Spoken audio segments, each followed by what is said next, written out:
Hi, I'm Punita here from Huawei Global Training Center, and today we're going to discuss about the content eNodeB radio data part 10. So we're going to see how the procedures for configuring eNodeB radio data. So we have to start to configure baseband equipment, but this is optional, followed by the sectors. The sectors are referring to the RRU or RFU or AAU model.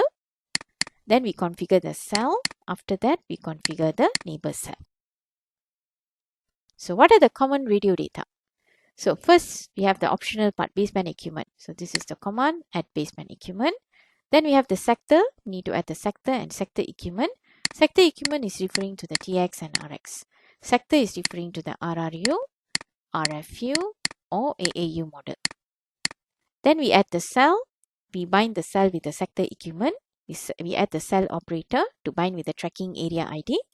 And we modify the PDSCH configuration for the reference signal. And we activate the cell. Others are the neighbor cell. So neighbor cell, we have the automatic switch parameters that need to be added. Example, how to modify the algorithm switches based on the handover concept for the neighbors. And we need to add the neighbors accordingly. External UU-tran external cell, inter-neighboring frequency, intra-frequency, different band, same band, handover concept, and we have some handover commands related as well. So these are neighbors related commands.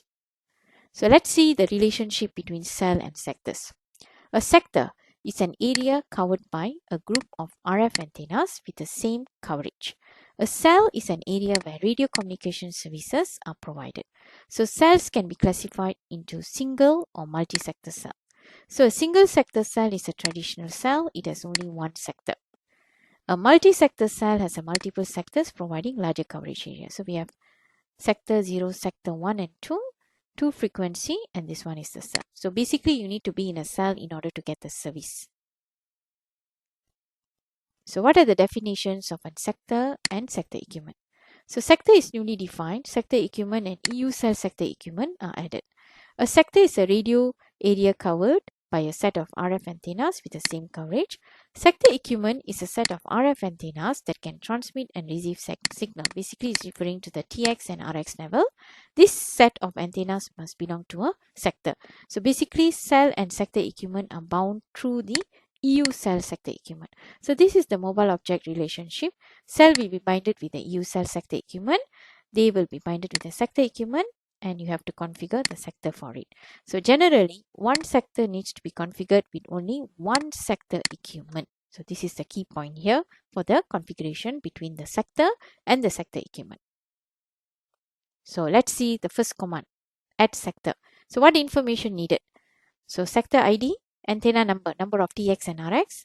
So you have to define the RRU over here with the channel number.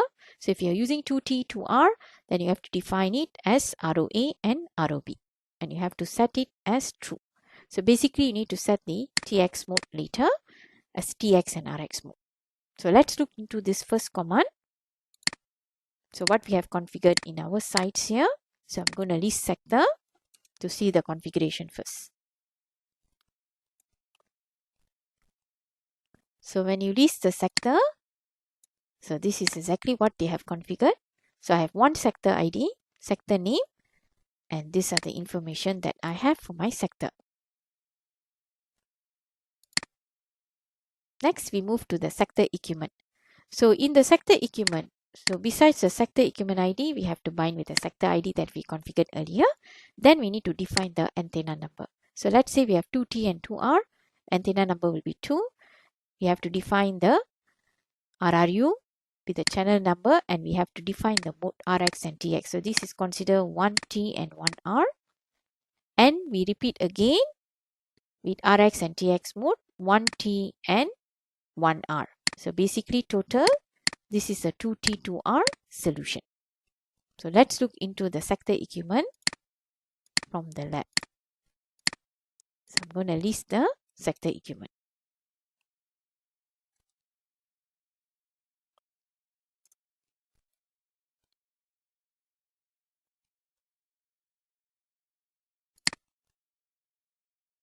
So this is the sector equipment. So I have RRU with 2 channels. So I can see ROA and ROB, RX and TX. So this is similar to what we have seen earlier, 2 TX and 2 RX.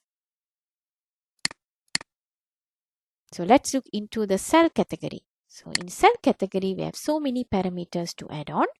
So local cell ID belongs to the cell corresponding to the cell name.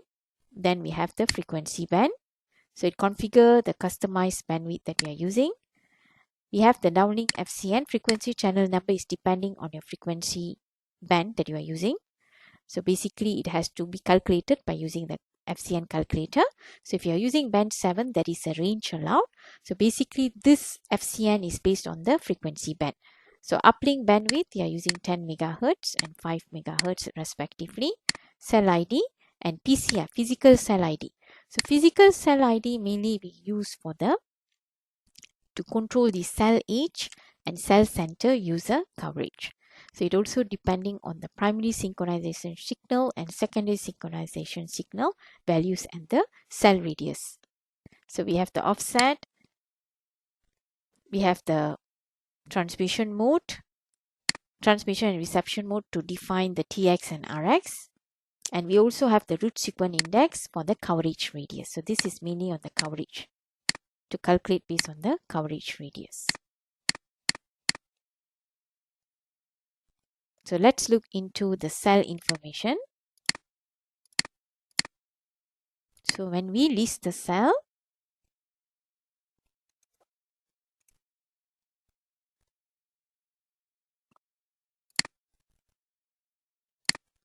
so these are basically the configuration.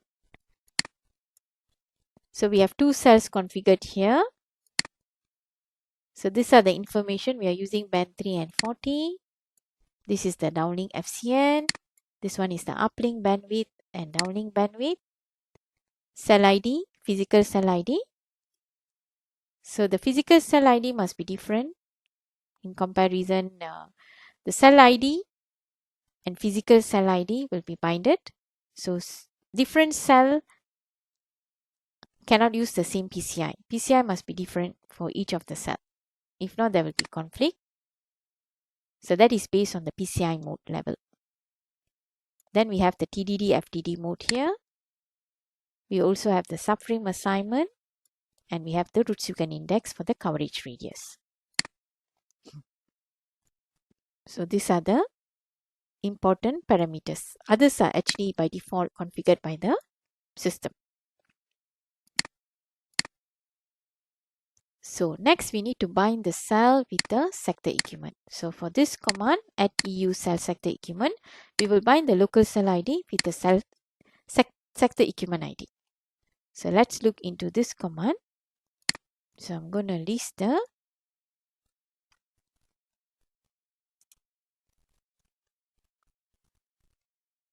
EU cell sector equipment.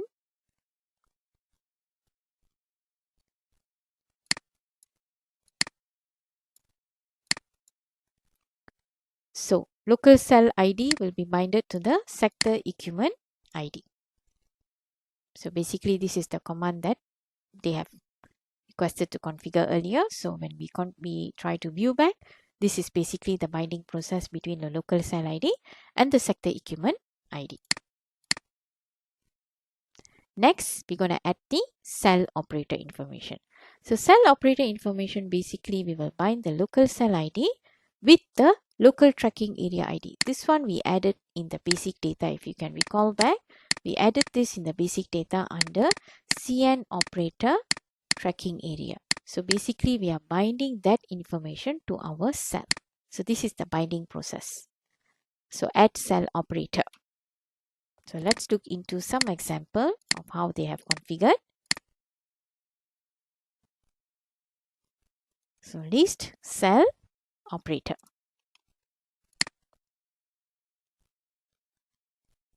So for the list cell operator, so you can see there are so many information here, but mainly we are looking at the configuration of local cell ID and how they bind with the local tracking area ID that we have configured in the basic data under CN operator tracking area.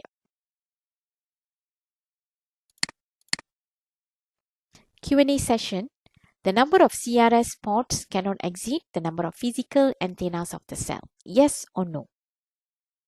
Yes, this statement is true.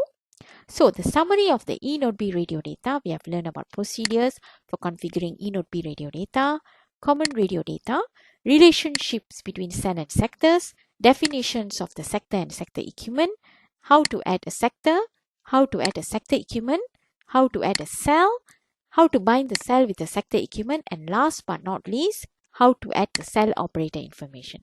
Hope you enjoyed the session. That's all from me. Thank you. Bye.